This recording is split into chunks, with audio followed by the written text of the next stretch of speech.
Well, hello there. Hello, everybody. Welcome to another episode. Of Mike's On's the Platters. And we are going to bring you a very important why question about this whole extraterrestrial phenomenon.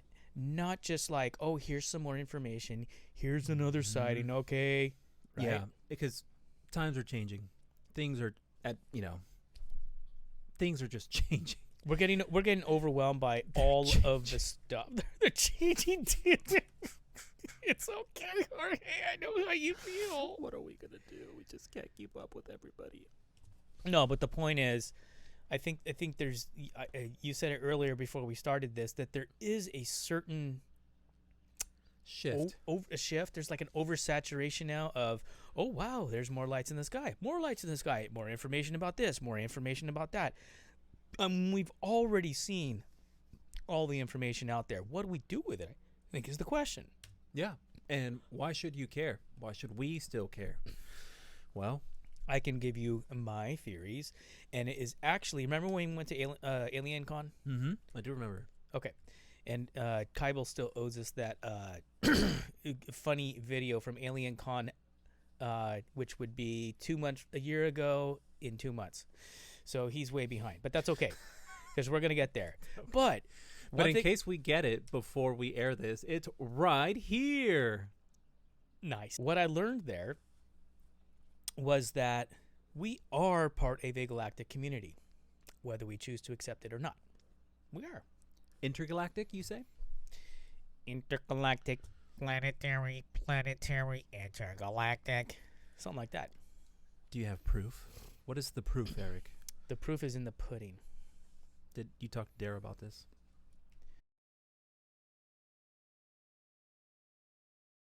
Darrow Anka. Did he put you up to this? No. Well, yes, he did. No, actually, it's just logical.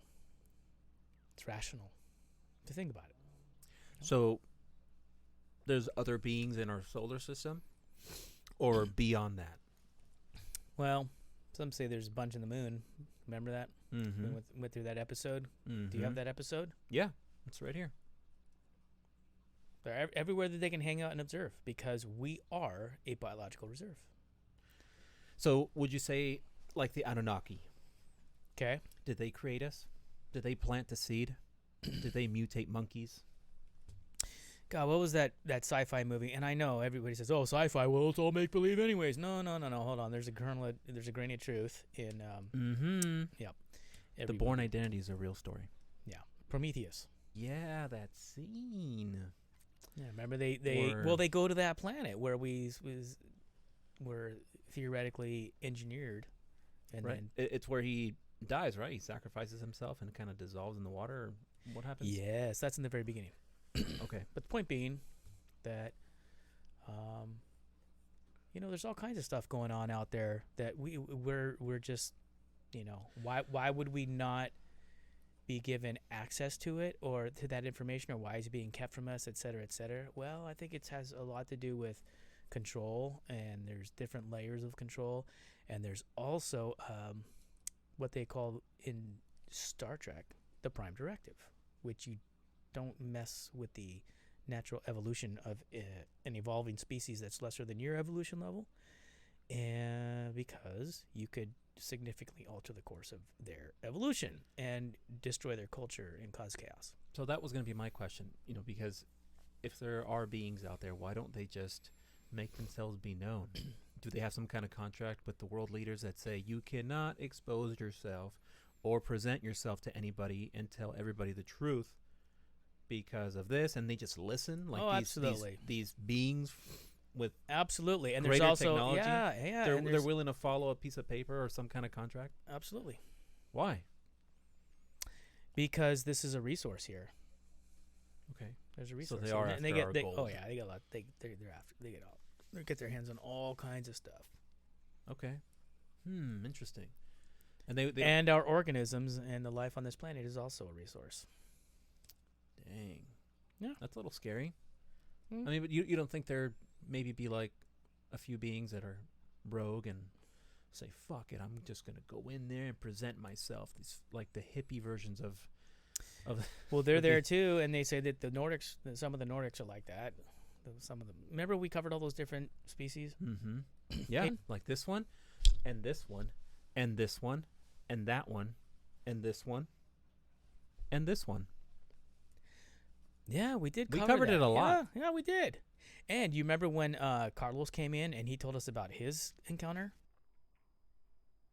Yes, I remember The fit Carlos, monster? the fit monster guy. Yeah, didn't he showed one, didn't he? Yeah, he talked about his experience. Yeah, when he was in the army. Which one was it? He was in the army. It was, let me see in my pocket real quick. It's got to be somewhere in here. Here it is. Ah, you know what was the best part of his story? And you asked me for proof. Well, Carlos's story was proof. The best part of his story when he talked about after he had that incident up in the Sierra Madres in the mountains when he was in the special forces, that he had to go to that office a few days later, remember, and open up a book. That guy, he said the guy that came in was like a man in black kind of dude, and had translucent skin. Do you remember all that? Yeah. And like he could almost hear him communicating to him without having to say much. Do you remember all that? Yeah, I do. It's coming back to me. Yeah, it's been a while. Well, the book that he opened up and said, turned page after page, asking him to identify which one it was that he saw.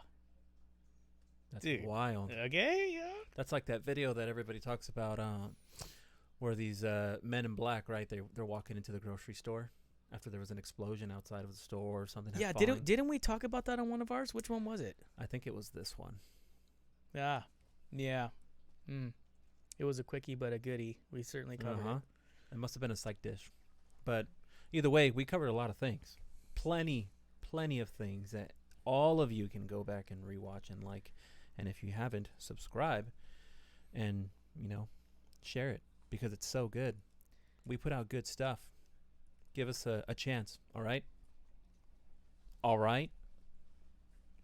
We just want to do this full time because we care. Wouldn't that be awesome to do this full time? That would be fun. And so these beings, okay, so the Nordics. So the ones that live here and are hiding in the Shasta Mountain somewhere. In the Shasta Mountain.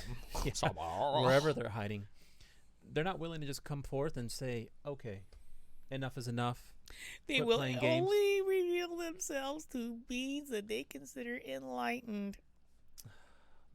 And they could be one of your very best friends and you don't even know it. Or someone that you're an acquaintance with that you're like, God, there's something special about that guy. He's just so positive and wants to help and radiate. You ever felt like that? Yeah. You. Me? Are you keeping secrets from me? Oh, no. I'm so broken. There's no fixing me. I'm not an enlightened being at all. Matt. Your friend Matt. Matthew Curtis. Well, no, maybe he's part Nordic. I mean, would somebody keep a secret? I guess we never asked him the right question. Maybe. Man. Bless you. Oh, excuse me. Sorry. Yeah. Anyways, well, you asked me what I thought in the very beginning of this. That's what I think. So, I think we're just part of an intergalactic community, and we're just not ready as a overall culture to have that general revelation occur, where all people know about it. Although I think we're pretty damn close now. We're getting really close, especially with social media. I saw a video on social media that said, I forgot who posted it. If not, I would have referenced them. But he had said that on January 1st is when they are releasing the Jeffrey Epstein list, of clients and victims. Oh, yeah. And so he's saying something is going to happen on January 1st, and you wait because they're going to do something to distract you from that list or to prevent that list from leaking out because there's a lot of people on that. That's what they do. And that's what they do whenever things get hot. Whenever there's an opportunity, if things get hot in the world, it is totally propaganda to distract from exposing the underbelly of those that run the show that are unscrupulous and otherwise ill-intentioned. Yes. And do you feel like, with the shift in today's world, you feel like the magic or like the mystery, the wonder of a conspiracy or aliens and stuff, you think it's kind of fading away? Maybe that particular topic, because, and I'll tell you why it is for me a little bit, although I'm still extremely fascinated by it, because it's this one little step in our greater awareness of what's actually out there. But in the end, they're just beings. They're organisms. We're organisms.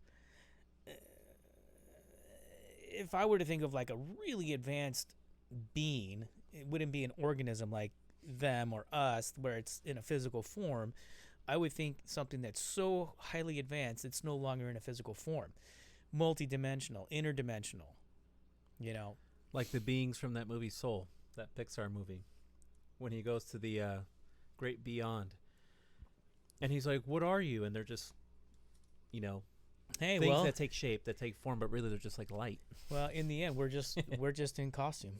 Yeah. You know, these are just costumes that we're wearing, and we're here for a certain amount of time, and then this bag of molecules disintegrates back into nothing again, and the all the energy in those atoms gets recycled into something else. Wild. So, what would complete your journey of this?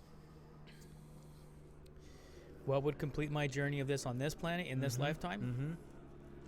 When would you have said, just, you know what, I am done? I've reached enlightenment. Mm-hmm. I think, like, ultimate enlightenment, where I'm like, just okay, I've learned every lesson there is to learn. I think the biggest one for me is absolute patience.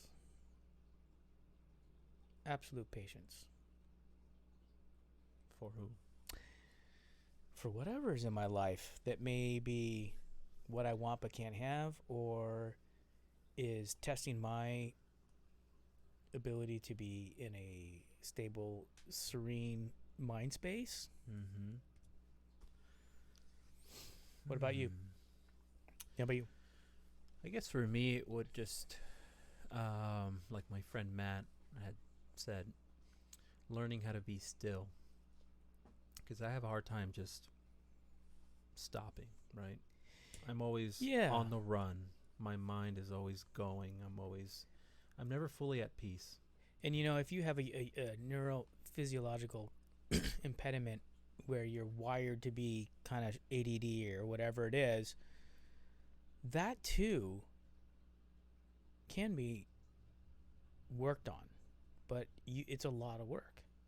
And I actually recently saw a presentation by this doctor, and I can't. We'll find him for another podcast. But he brought up that a lot of kids who have ADD and all these ADHD and all this weird stuff, they're actually, it was developed very on in life because there was a lot of stress at home. Crazy, huh? Interesting. That makes sense. So the kids were disconnecting because they were trying to connect, but they were feeling the stress from their parents or whatever was going on. They disconnect. They try to connect again and disconnect. So it just creates this constant, if something isn't working right or feeling right or starting to hit a challenge, boom, disconnect, go to something else. Dang. I know. I'll have to pull them up. I've been watching a lot of these psychological, human evaluation videos that have come up, and a lot of them about how to really purge stress from your life. It happens on a subconscious level. There's so much that has to happen there. I remember I saw a TED Talk of a neurological doctor that said that kids who have autism or are on the spectrum, the reason that's happening is because with all the information that's going on, right, and all the stress and bombardment of everything, the world around us, our brains are desperately trying to adapt and take in new, more and more information every day. And so these kids are born with these, slight, I don't want to say defects, but these, what would you call it? Neuro variations. Variations, okay. And what it is just a rough draft of what's coming. Our brains are just evolving. And at some point, we'll be able to take in much more information at a faster rate and be able to do much more than we could ever imagine. It's just we've reached a limit, because we're advancing so much that now kids, they're being born with this, hyperactive brains and they need we just don't know how to handle it, right? And it's so new to us.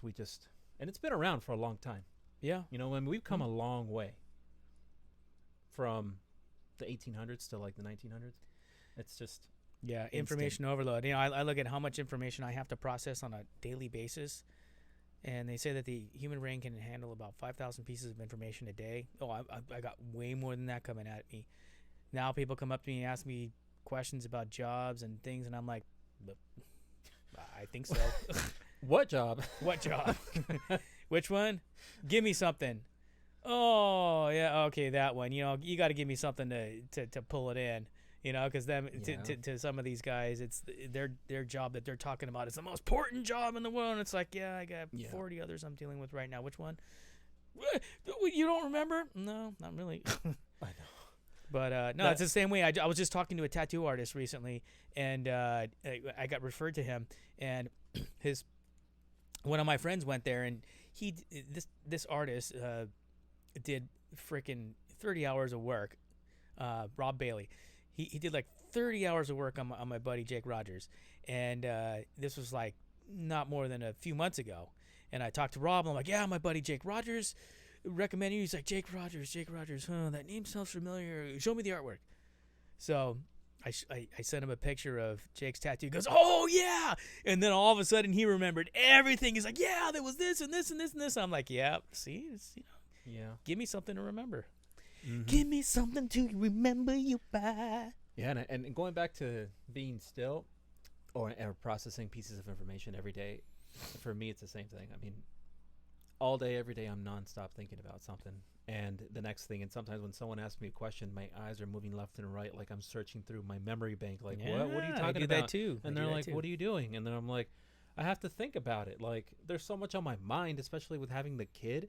It's like I'm always just trying to find ways to make my life simpler and just calm my mind down, but it's impossible. And I've like on a daily basis, I can only like sit and do nothing, maybe once or twice throughout the day when my mind just goes blank, and I'm like, wow, that was very nice. But it's only for like a couple minutes. I'll tell you what. Yes, we are evolving. And I think there's a lot of interest in that evolution right now from all kinds of places. Like intergalactic, planetary, rapists. Alien bukkake. Yep. No, but seriously, I think we're entering a very interesting time. There's all kinds of stuff going on. Frequency shifts, different ways of thinking, self-awareness going on about our multidimensional existence and how we're part of this metaphysical construct. And I think this is what it's all about. We're going to find out as we get deeper into this that the answer is 42. 42. I'm just kidding. Is that from Hitchhiker's movie? It's a great movie. No, the answer is that we are really now just becoming aware of how complicated the universe is. Not just in this reality that we perceive, and not just with the stars and planets that we see out there and the aliens and the ships and all that. That's just our four-dimensional field of view. I'm talking our awareness about the fact that we are 5-dimensional, 6-dimensional, 7-dimensional, and all the way up. I heard somebody once say, it's not so difficult to think about different frequencies or different dimensions. Just think about it like a radio station. We're on one frequency. Yeah, and you don't even know that another one's there, but you change the frequency, and all of a sudden here you dial in a whole new world. Exactly. And it's the same thing. We just don't know how to change that dial because we're not there yet. We do know how to change that dial. We just aren't aware that we're doing it because we haven't done what? Sat still long enough to be able to realize that it's right there and you can grab it. Another thing that I saw just recently was I don't remember the guy. I mean, you just scroll, you just doom scrolling through Instagram and you find a bunch of fucking videos. But this guy was talking about the patents that he looks up every now and then because the shit that's on there that the government posts is insane. And there's a recent patent for a technology that they're working on somewhere in the States. It's a teleportation device, like Star Trek, Okay, so like deconstructing matter and reconstructing it. and they're working on it. That would make travel a lot And better. they show you the diagram of how the the equipment looks and how it works and how it operates, and the patent is under like a secret name, right? It doesn't give off too much information, but it's there. Wow, that sure would. Okay, so that's actually, yes, that's a great thing, because then it talks about the. Let's say you were able to, like in Star Trek, completely dismantle yourself molecularly and then reassemble it somewhere else. So where's the soul? How's the soul attached to it? Now all of a sudden I think you're thinking way beyond the subatomic level. Anyways, just a little food for thought there. Just Wow. We'll leave it at that. hey, you guys. So hopefully you enjoyed this little tidbit of reminders that we are still watching the skies. We're still interested in all of this, even though it's been a little bit oversaturated, because I still think, and Jorge still believes as well, that there's something big happening soon, and we're going to start seeing more and more of it. And where I would really focus the energy and the conversation is the why. We are here to be your source of information. More like their source of us talking about information that's already out there, but we're not bringing in the experts. Yeah, exactly. We're not like, Well, when we get to 100,000 subscribers, then we can start bringing in the experts in this world. Yeah, we can start paying people. Like, look who we have, Daryl Anka. Yeah, hey, look, Bashar's coming over. Bashar. Yeah, our special guest, Bashar. Dun, dun, dun. Just standing there. Yeah. All right, everybody. Hey, yeah, we appreciate you guys. Thanks so much. Have a good Stay tuned. Happy New Year, and we'll see you next year. Don't forget to like and subscribe and share with your friends, your grandma, everybody all over the world, because what we have for you is Hope the you like greatest content you've ever. Yeah. that. Yeah, You know what I mean. Yeah. He's got a plan here. Wait, are you releasing this in a few days? Yeah. Oh, okay. Yeah. This is going to be released, everybody, in a few days. Yeah. Before. Oh.